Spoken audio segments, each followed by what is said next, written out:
BNP chairman Tarique রহমানের একটি বক্তব্যের খণ্ডিত অংশ নিয়ে মিথ্যা প্রচারণা চালাচ্ছে বেশ কিছু ভুঁইফোর ফেসবুক পেজ, ইউটিউব চ্যানেল ও একটি দলের কর্মীরা। কিছুদিন আগে জামাতে ইসলামীর নায়েবে আমির সৈয়দ আব্দুল্লাহ মোহাম্মদ তাহের কুমিল্লায় এক জনসভায় এমন বক্তব্য রাখেন। আমি 4 হাঁটু দিয়ে যদি এমপি হই, পরবর্তী 5 বছর আমার হাঁটু দিতে থাকবে। কি বলেন আপনি? আমি একবার দিলাম, হ্যাঁ 5 বছর ধরবো, লাভ কার?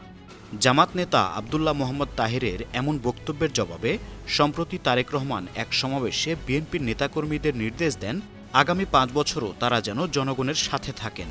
ওই গুপ্ত সংগঠনের নেতা যেমন বলেছে 12 তারিখ পর্যন্ত জনগণের পা ধরতে, আমরা তার উল্টাটা বলি।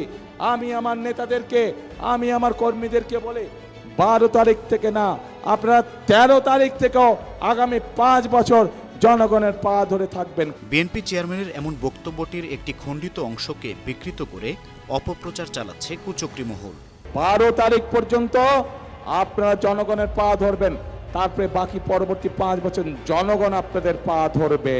এই প্রসঙ্গে বিএনপির নেতাকর্মীরা মনে করেন এসব অপপ্রচার বিএনপির জনপ্রিয়তা আরও বাড়াচ্ছে।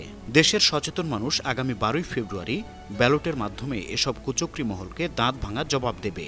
তাদের আরেক নেতা আছে, সেই নেতা তাদের দলীয় কর্মী সমাবেশে বলেছে যে 12 তারিখ পর্যন্ত তার দলের নেতাকর্মীরা জনগণের পা ধরে থাকবে, 13 তারিখ থেকে জনগণ বলে তাদের পা ধরবে। News desk, 52 TV.